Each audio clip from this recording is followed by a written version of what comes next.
in a business meeting, somebody said, my God, Ron, you see what happened last night? I said, you know what? Let's have this meeting. I don't want to go there because I don't want to be distracted with that foolishness.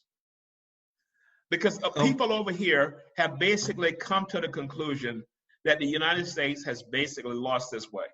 Wow. And a young lady told me, she says, you know, growing up as a kid, you always looked at the USA as the model country. Everybody wanted to go there. Everybody wanted to be a part of it. She said, but there's I would never send my kids. When my kids were coming up in high school, the goal was for them to go to a major university in the US to study for 4 years.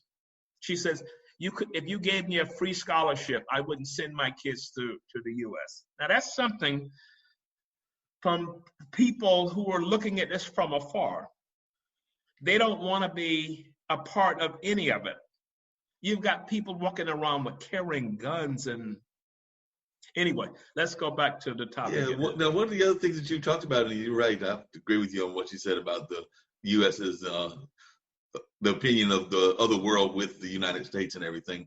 But a lot of your business is in countries that is not necessarily, and of course this is coming up even in our political landscape now, that are not necessarily capitalist countries. I mean, your business is definitely what people would consider a capitalist business, but how are you able to deal with business people that are socialists or whatever? Because I mean, I think that's one of the things with the United States is that everybody sees the Donald Trump, for lack of a better term, model of capitalism. I don't think that's correct, though, because I'm in Singapore. Okay. Capitalist country. Kuala Lumpur, capitalist country. Hong Kong, capitalist country. Lagos, capitalist country. So for socialism, socialism may be from the people's side because of their healthcare and all those things, but we're doing business because they have challenges within their company. So, and they're looking to get that fixed. And I think that's what more people want is what those kind of countries are, in my opinion. It seems that they want the kind of model that is maybe a little bit more on the left or liberal side, if you want to, for lack of a better term, in terms of our way of caring for people and healthcare and things of that nature. And they're more apt to do business in the sense of trying to make money off of the business and do things that are the standard business approach. Well, one of the things that, see, from an org perspective, when you have a crisis, you look at the foundation under crisis and what worked, what didn't work, what could we fix? If you look at, if you stretch that across a map from the time that virus started until whenever the end time is, but it may not be an end, it showed you that essential workers were important. Yep. And it shows you that on every given turn, you're trying to not give them a decent wage to live on. Right. And these are the people that carry the country through all of this.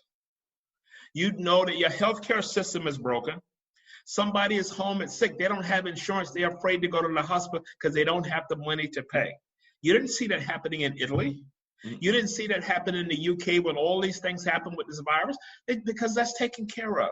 So the fissures that cracked the system is healthcare and monetary equality, I'll call it. Right. You know, you try and get a bill passed. When they were trying to get a decent bill passed, $15 an hour. Right.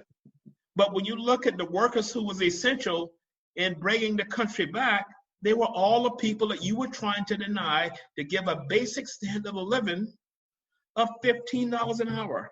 But on every turn when that comes up, you want to block that. You wanted to block Obamacare. You almost had a fit when that went through, and you're still trying to get rid of that. But you don't have a decent healthcare system. And when you talk about socialism, they always want to equate it to Venezuela. But you go to Nordic countries, you go to Denmark, where it's listed as the happiest country on the planet. They're not working themselves to death. You basically taken care of from the time you come here, come into the world, till the time you go out. Everything's taken care of. You're taxed, but that taxation comes back to help you live and create a better society, which is, in theory, what we should all want. Right. But when you have this mindset that I got mine and I don't care about anybody else, you're going to always have that. Wow. And this is why as I looked at this and I'm reading my high-end research articles, white papers on what people are seeing, it exposed the illness of the U.S., the entire infrastructure. It exposed it all. Yeah, I even think it exposed the way that we have wage disparity, not just among, like you said, the working people, like the people that work in McDonald's and the different fast food restaurants that need that $15 an hour just to live, but it also exposed the gap between women, because a lot of these essential workers are also women, like the nurses and things of that nature, and we know that there's a big gap between what women make and what men make, so it's also exposed that gap. Yeah. But see, and I'm going to go political on this, but if you have a Republican administration, they're anti-everything like that. So if you're looking to try and fix all of this, it will never be fixed under that administration. Because even when it comes to this bailout package they sent through, you look at the fees that the banks receives, and the money was supposed to go to small businesses. Harvard University received $10 million, and all the big chains and all these things received all this money, but the little small cleaners, mom and pop, which it was supposed to be for, they didn't get anything. So everything is geared towards that area that's here, and anyone else that says, well, they're not earning it. So they were talking about the food stamp program or whatever they call it now. They're going to have to remove the restriction that you can only get this if you're working, which Trump then put through and the Republicans put through, said only you were able to, well, nobody's working now. Right. So if you had the regulation on there to say you can only get this if you're working, well, that means people can't eat. Yeah. And then when you say about being responsible, you should have lived your lives better or saved more money. Well, hell, companies are going out of business. And they had great years. And in 1 month, they're going out of business. So you're telling citizens, essential workers, that you should live better. But here's companies that made millions and millions, and they use the money for other things. And now that they get hit, they say, oh, I need a handout too.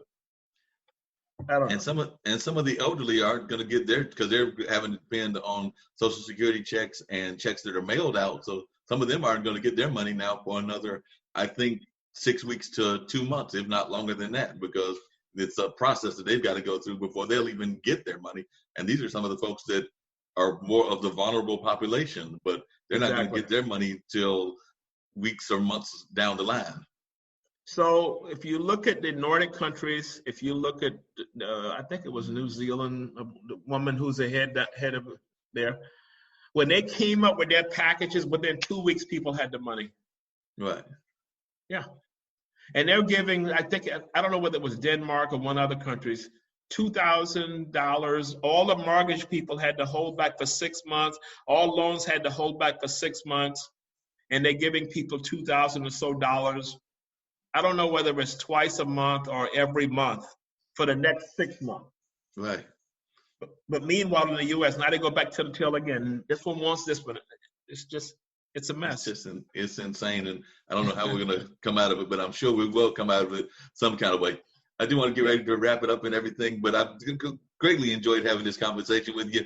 If you could just give both the way that people can reach you if they've got business opportunities and what kind of things you're looking forward to having businesses and what kind of businesses you need to have service or that you want to service, I should say.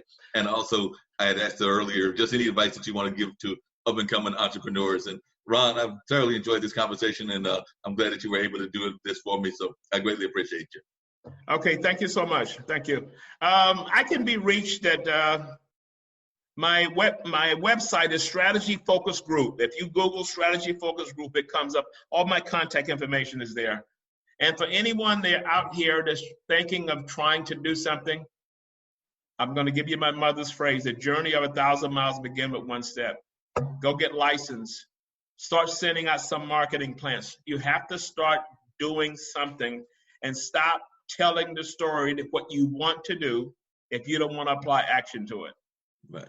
Because otherwise it's just a conversation. That's all it is. I agree. Thanks a lot. Okay, Ron. man. Peace. Thank you. Yep. Bye-bye.